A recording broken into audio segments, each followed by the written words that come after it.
Karena musim 2023 sudah berakhir pekan lalu, maka sudah saatnya untuk memberikan rapot hasil penilaian kami selama satu musim berjalan, dari GP Bahrain sampai race terakhir di GP Abu Dhabi. Jika kalian sudah mengikuti akun sosial media F1 Speed Indonesia sejak dulu, maka sudah menjadi tradisi bagi kami untuk memberikan penilaian seperti ini. Sebelumnya akan ada dua nilai yang akan kami berikan, yaitu nilai bagi tim dengan skala abjad A, B, C, D, dan E. Lalu tentunya juga nilai bagi setiap pembalap yang akan kami berikan dengan skala nilai 1 sampai 10. Untuk dasar penilaian, kami berpatokan pada performa yang bisa pembalap tampilkan di sirkuit dengan mobil yang ia punya. Selain itu, kami juga akan nilai seberapa besar kontribusi perbandingannya dengan rekan setim dan perkembangannya selama musim 2023 berjalan. Kami tidak hanya menilai 20 pembalap reguler yang membalap musim ini, yang artinya pembalap pengganti seperti Daniel Ricciardo dan supir tembak seperti Liam Lawson akan kami hitung juga ke dalam kalkulasi. Untuk perbandingan atau komparasi statistik antar tim, kami hanya fokus ke balapan utama dan tidak memperhitungkan data dari sprint race. Jadi, tanpa perlu berlama-lama, mari kita mulai saja pembagian rapornya. Haas mungkin adalah tim pertama yang meskipun sudah mengkoleksi 12 poin, tapi mereka harus puas akhiri 2023 di posisi juru kunci. Yang artinya memang musim ini tidak ada tim yang bisa dikategorikan sebagai tim papan bawah, karena saking ketatnya persaingan dan perubahan level kompetitif yang fluktuatif. Sayangnya karena Haas punya banyak sekali problem dengan mobil VF23, mereka tidak mampu bersaing dengan Alfa Romeo ataupun Alfa Tauri. Sudah tahu mobilnya banyak masalah, namun program development yang dibuat Haas sangatlah sedikit dan cuma sekali saja luncurkan upgrade besar di GP Amerika Serikat atau setelah 18 balapan berlalu sejak Bahrain. Itu pun upgrade yang diberikan juga gagal alias tidak bekerja. Terbukti dari Nico Hülkenberg yang bisa tembus ke sesi Q3 untuk 8 kalinya musim ini di GP Abu Dhabi kemarin. Kualifikasi memang sudah menjadi trademark dari performa Haas musim ini, di mana mereka berhasil menembus ke sesi Q3 sebanyak 11 kali. Namun seperti biasa saat balapan mereka sempoyongan karena mobil VF23 yang sangat agresif terhadap pemakaian ban dengan karakternya yang super sensitif serta tidak konsisten di tikungan. Terlepas dari itu, Hülkenberg menjadi bintang yang kembali bersinar usai comeback bersama Haas setelah 3 tahun absen. Gaya balapnya cocok dengan mobil musim ini dan membuatnya unggul secara statistik dari Kevin Magnussen yang sayangnya tidak bisa mengulangi beberapa pencapaiannya musim lalu. Secara overall, Hülkenberg akan kami beri nilai 6,5 dan Magnussen meski bisa koleksi 3 poin, namun kami hanya kasih nilai 5 saja karena development-nya yang stagnan. Untuk skor bagi Haas sendiri, kami beri nilai D karena ketidaksanggupan mereka selesaikan problem di mobil dan program update yang gagal total di akhir musim. Alfa Romeo merupakan salah satu tim yang lumayan santai musim ini. Dengan performa yang tidak jauh angin-anginan dari Haas, Alfa Romeo hanya finish di posisi 9 konstruktor dengan koleksi 16 poin saja. Jauh menurun ketimbang musim lalu, di mana mereka bisa finish di urutan 6 konstruktor. Penurunan performa ini tidak lain disebabkan karena tidak adanya development yang serius dari Alfa Romeo, mengingat tahun 2023 sampai 2025 akan dipakai oleh Sauber sebagai transisi menuju ke pabrikan Audi pada 2026 mendatang. Apalagi musim ini adalah musim terakhir mereka memakai branding Alfa Romeo, membuat tim jadi lebih nothing tulus. Valtteri Bottas tetap menjadi pembalap leader yang bisa diandalkan ketika mereka sedang ada di fase kompetitif dengan kumpulkan 10 poin. Sementara Zhou Guanyu, meski secara statistik masih kalah dari Bottas, tapi musim ini dia menunjukkan progres yang sangat positif. Salah satu performanya yang paling menonjol tentu adalah di GP Hungaria, di mana Zhou mengakhiri kualifikasi di posisi kelima. Untuk penilaian, skor 6 akan kami berikan kepada Bottas, sementara Zhou dengan progresnya musim ini, kami menganggap kalau dia masih punya beberapa kekurangan dalam aspek eksekusi, yang membuatnya cuma bisa kami beri nilai 5,5 saja. Lalu skor C akan kami berikan kepada Alfa Romeo, karena meskipun mereka cukup santai, tapi masih mau berusaha untuk luncurkan upgrade secara konsisten sepanjang musim. Tim asal Faenza ini sempat keteteran karena progresnya yang lambat dan development yang tidak bekerja sesuai harapan karena masalah korelasi data di simulasi. Bahkan Alfa Tauri banyak menghabiskan pertengahan musimnya di dasar klasemen konstruktor dengan predikat mobil paling pelan. Namun semua berubah sejak GP Singapura, di mana mereka meluncurkan upgrade besar-besaran di sidepod dan floor yang mampu mengangkat performa Alfa Tauri menjadi tim yang pantas bersaing di 10 besar. Puncaknya adalah pada 5 balapan terakhir musim ini, mereka mampu merangkak dari jurang konstruktor untuk selesaikan musim di posisi ke-8.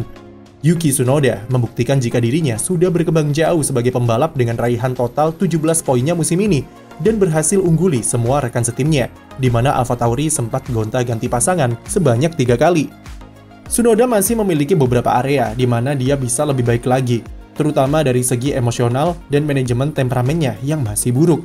Dibuangnya Nyck de Vries memang merupakan aib yang negatif bagi mereka, tapi aib itulah yang merupakan awal dari perubahan positif yang mengangkat performa AlphaTauri jadi jauh lebih baik di akhir musim bersama Liam Lawson dan Daniel Ricciardo.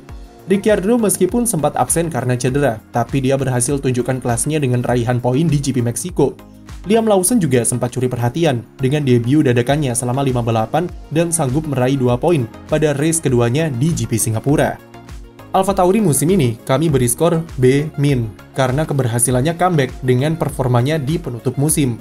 Skor pembalap, Tsunoda pantas untuk kami beri 7,5.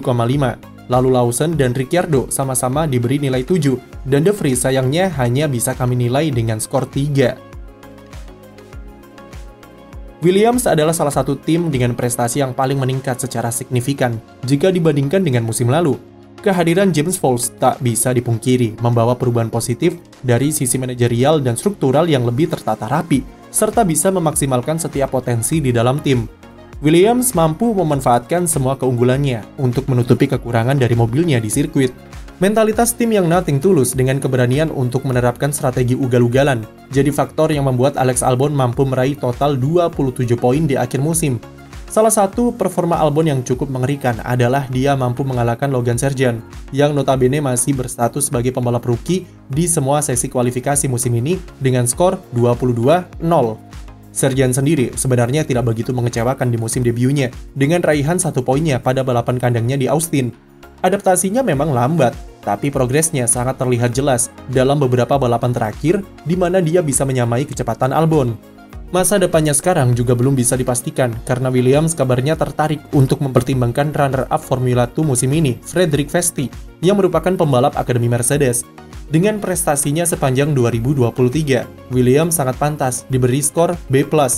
Dari segi pembalap, Alex Albon sanggup untuk kami beri nilai 8, dan Sargeant sayangnya cuma bisa dinilai dengan skor 5. Tim BUMN Prancis ini sangatlah kacau sepanjang musim 2023, mengingat prestasi mereka musim lalu yang bisa mengunci posisi 4 konstruktor. Performa Alpine musim ini cenderung tidak konsisten. Jika sedang bagus, maka kedua pembalapnya bisa bersaing di urutan 5 besar secara tidak terduga. Dan Ocon ataupun Gasly saja masing-masing sudah punya 1 podium musim ini. Tapi masalahnya adalah ketika sedang underperform, penampilan Alpine bisa sangat anjlok, sampai-sampai untuk tembus 10 besar saja bisa kesulitan, atau bahkan seringkali gagal lolos dari Q1 saat kualifikasi. Agak membingungkan memang untuk menganalisis performa Alpine tahun ini, karena mobil mereka seperti tidak memiliki keunggulan atau kelemahan yang pasti di suatu area dan cukup fluktuatif dari satu balapan ke balapan lainnya. Memiliki duet sekuat Pierre Gasly dan Esteban Ocon memang menjadi privilege bagi Alpine. Tapi seperti prediksi kami di awal musim, dengan masa lalu mereka berdua yang kelam, maka akan sulit untuk memanajemen ego dari keduanya, dan komunikasi akan jadi kunci. Sayangnya komunikasi Alpine masih berantakan, dan beberapa kali Gasly serta Ocon terlibat konfrontasi tidak penting di radio, karena miskomunikasi soal strategi. Meski begitu, Pierre Gasly nampaknya jadi pembalap yang tampil lebih baik dari Esteban Ocon secara statistik. Mantan pembalap AlphaTauri ini tampil lebih solid dan jarang membuat masalah yang bisa merugikan dirinya sendiri. Berbeda dari Ocon yang seringkali alami nasib kurang beruntung dengan 5 kali DNF dan kerap kali terlibat masalah-masalah tidak penting di kualifikasi serta berbagai penalti yang ia dapat musim ini. Secara tim, Alpine hanya bisa kami beri nilai C karena penurunan performa dari musim lalu dengan finish di posisi 6 konstruktor. Untuk pembalap, Gasly kami beri skor 7, dan Ocon kami beri nilai 6,5 saja. Walaupun loyo di pertengahan musim, tapi itu tidak mengubah fakta kalau Aston Martin adalah tim paling progresif di musim 2023. Peningkatan performa mereka dari musim lalu sangatlah signifikan, di mana mereka berubah dari tim penghuni papan tengah menjadi tim papan atas yang bisa bersaing di podium. Perekrutan engineer top seperti Dan Fallows dan Eric Blandin ke dalam tim terbukti ampuh untuk meningkatkan performa mereka dengan desain mobil yang jadi pusat perhatian serta masih tergolong inovatif meskipun mengadopsi dari Red Bull. Secara total, Aston Martin sudah koleksi 8 kali podium, yang semuanya didapat oleh Fernando Alonso yang juga harus diakui menggendong tim ini sepanjang musim. Tanpa Alonso, apalah jadinya Aston Martin jika melihat performa Lance Stroll yang tidak konsisten. Meskipun pembalap Kanada ini beberapa kali menampilkan hasil yang impresif, tapi secara overall, Stroll tetaplah Stroll yang tidak bisa diandalkan untuk sikut-sikutan dengan tim besar di konstruktor. Andaikan dia lebih konsisten, mungkin Aston Martin minimal bisa jaga posisinya dari kejaran McLaren. Selain Stroll, mentalitas tim yang masih dalam masa transisi belum begitu siap untuk bersaing di papan atas, terutama dari segi intensitas. Oleh karena itu, Aston Martin cenderung santai dan nothing tulus di pertengahan musim karena sudah mendapat banyak podium dan targetnya sudah terpenuhi. Meski pada akhirnya mereka terlalu santai dan panik sendiri di akhir musim karena poinnya dilewati McLaren dan performa mobilnya yang berantakan. Untuk skor, Aston Martin meski finish di posisi kelima konstruktor, tapi progres yang ditampilkan sangat signifikan, dan itu pantas kami beri nilai B+. Fernando Alonso meski sudah 42 tahun, tapi masih tampilkan performa di level tertinggi dan pantas diberi nilai 9 untuk musim ini. Sementara Stroll hanya cukup diberi 6,5 saja, karena dengan mobil seperti Aston Martin, dia harusnya bisa lebih baik lagi. McLaren meski sempat tidak jelas dan menghuni papan bawah di awal musim, tapi Andrea Stella menepati janjinya lewat serangkaian update untuk membawa tim ini kembali kompetitif. Terhitung sejak GP Austria, McLaren menjadi tim dengan pengumpul poin terbanyak. Dari tertinggal 130 poin dari Aston Martin, sampai akhirnya mereka bisa memangkas gap poin tersebut sampai 2 kali lipat dan mengunggulinya di konstruktor akhir musim. Orientasi McLaren yang memprioritaskan pengembangan mobil di area floor dan mechanical control membuat mobil MCL60 memiliki karakteristik yang sama seperti RB19-nya Red Bull. Sejak Austria, McLaren sudah mengkoleksi 9 kali podium, di mana 7 diantaranya diraih oleh Lando Norris. Norris seperti biasa menjadi ujung tombak McLaren di baris depan, dan jadi lubung poin terbesar bagi tim. Sayangnya ia gagal mengunci posisi keempat yang bisa dia ambil dari Fernando Alonso, andaikan tidak melakukan beberapa kesalahan kecil di saat-saat krusial. Kehadiran Oscar Piastri berhasil membuat Norris merasa tertekan karena penampilan pembalap Australia tersebut, meskipun berstatus sebagai pembalap debutan, tapi dia sudah bisa menampilkan performa yang berkelas.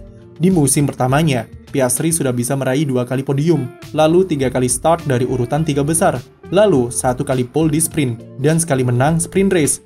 Piastri selesaikan musim di posisi 9 klasemen pembalap dengan total 97 poin untuk memastikan gelar Rookie of the Year. Secara overall, Piastri layak kami beri nilai 8 dengan adaptasinya yang sangat cepat. Sementara Lando Norris dengan performa level tinggi yang ia tampilkan, maka ia pantas juga untuk diberi skor 8,5. Lalu nilai B+ juga kami berikan untuk McLaren yang mampu melakukan epic comeback musim ini. Dengan ekspektasi tinggi sebagai tim pesaing terdekat Red Bull tahun lalu, Ferrari tentu diharapkan bisa memberikan perlawanan ketat kepada Max Verstappen. Tapi yang terjadi adalah sejak awal musim, tim kuda jingkrak ini sudah loyo dan alami banyak sekali permasalahan di mobilnya. Sempat ganti sidepod di GP Spanyol, memang jadi awal perubahan positif di Ferrari. Masalah degradasi ban perlahan-lahan mulai menghilang dari SF23 dan performa mereka sedikit demi sedikit bisa lebih kompetitif. Momentum mulai terbentuk di paruh kedua musim atau setelah jeda musim panas dengan raihan pole position di Monza dan berujung pada kemenangan satu-satunya Ferrari tahun ini di Singapura. Keberhasilan Carlos Sainz menjadi satu-satunya pembalap non-Red Bull yang menang adalah titik balik Ferrari dan membuat mereka bisa memangkas gap poin dengan Mercedes di posisi kedua konstruktor. Setelah pole dan kemenangannya di Singapura, performa Sainz sedikit menurun, di mana cuma bisa koleksi 1 podium tambahan di Amerika pasca Hamilton didiskualifikasi. Walaupun mendapatkan keberuntungan yang lebih banyak dari Leclerc, secara statistik, Sainz lagi-lagi harus akui keunggulan rekan setimnya tersebut, dan disalip di saat-saat terakhir di klasemen pembalap. Leclerc sendiri, meskipun sering apes, namun dia mampu memanfaatkan kesempatan yang ia dapat untuk meraih 6 kali podium, dan ditambah dengan 4 kali pole position musim ini. Secara keseluruhan, kami bisa memberi skor nilai B kepada Ferrari di 2023, karena mereka sukses mencegah Red Bull meraih 100% kemenangan dan form positif mereka di 5 balapan penutup, yang seharusnya bisa membuat Ferrari unggul dari Mercedes, andaikan eksekusinya lebih baik lagi. Dari sisi pembalap, Leclerc akan kami beri nilai 8,5, dan Sainz cuma kami beri nilai 8 karena dia gagal kalahkan rekan setimnya meski punya keberuntungan yang lebih oke. Membuang konsep zero pot tidak serta-merta membuat Mercedes jadi tim yang super kompetitif. Seperti yang kami mention dulu, Mercedes akan memakai keseluruhan musim 2023 sebagai bahan riset mengenai konsep apa yang akan mereka pakai untuk 2024. Atau dengan kata lain, mereka sudah mengorbankan musim ini untuk musim depan. Namun meski sudah mengorbankan separuh musim untuk 2024, Mercedes masih bisa mengunci posisi runner-up konstruktor dan mengamankannya dari kejaran Ferrari.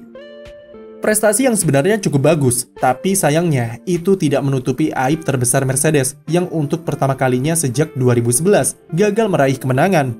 Bahkan secara overall, Ferrari punya musim yang lebih bagus daripada Mercedes yang ngos-ngosan di fase-fase akhir, dan mereka terbantu dengan konsistensi serta reliabilitas mesin yang sangat bagus. Lewis Hamilton, meskipun musim ini berulang kali membenci mobil W14, namun dia bisa jadi ujung tombak tim dengan catatan 6 kali podium, serta sekali pole position di Hungaria. Hamilton seperti menjawab keraguan publik dengan mengalahkan George Russell secara statistik, yang mana tahun lalu dia harus mengakui keunggulan rekan setimnya itu. Russell sendiri seperti yang kami bahas kemarin, kurang begitu oke di musim 2023 dengan berbagai kesalahan yang ia buat sendiri. Setidaknya Russell menjadi tokoh kunci yang memastikan Mercedes mengalahkan Ferrari di Abu Dhabi kemarin. Untuk skor, Mercedes kami sanggup memberi mereka nilai B, lalu Hamilton kami akan beri skor 8,5, dan Russell cukup 7,5 saja. Tidak perlu kami jelaskan panjang lebar mengenai Red Bull musim ini. Semua sudah tergambarkan lewat prestasi dan capaian rekor-rekor yang mereka raih bersama Max Verstappen serta mobil RB19. Tidak bisa dibantah lagi jika Red Bull di tahun 2023 merupakan tim dengan musim tersukses di F1 sepanjang masa. Dengan rekor 21 kemenangan dari 22 balapan, akan sangat sulit untuk disamai oleh siapapun atau bahkan oleh Red Bull sendiri di masa mendatang. Jika ada satu kekurangan, maka mungkin itu adalah Sergio Perez yang seharusnya dengan mobil sekelas RB19, dia bisa lebih mudah dalam perjalanannya mengunci posisi kedua klasemen pembalap. Namun dalam prakteknya, ada saja masalah yang dia alami, yang mana mayoritas karena kesalahannya sendiri. Tekanan yang ia dapat cukup besar, dan itu membuatnya tidak sabaran, serta gerasa-gerusuk ketika mengeksekusi peluang yang ia dapat. Oleh karena itu, kami cuma bisa memberi nilai 7,5 saja kepada Checo untuk musim ini. Sementara Verstappen dan Red Bull, tak usah ditanya lagi, sudah pasti kami beri nilai sempurna kepada mereka berdua. Jadi itulah penilaian kami untuk semua tim dan pembalap musim 2023. Mungkin beberapa dari kalian ada yang kurang sreg atau ada yang tidak cocok. Bisa tulis nilai atau rating versi kalian di kolom komentar dan diskusi bersama di sana. Sekian video dari kami, jangan lupa like dan subscribe untuk konten F1 lainnya.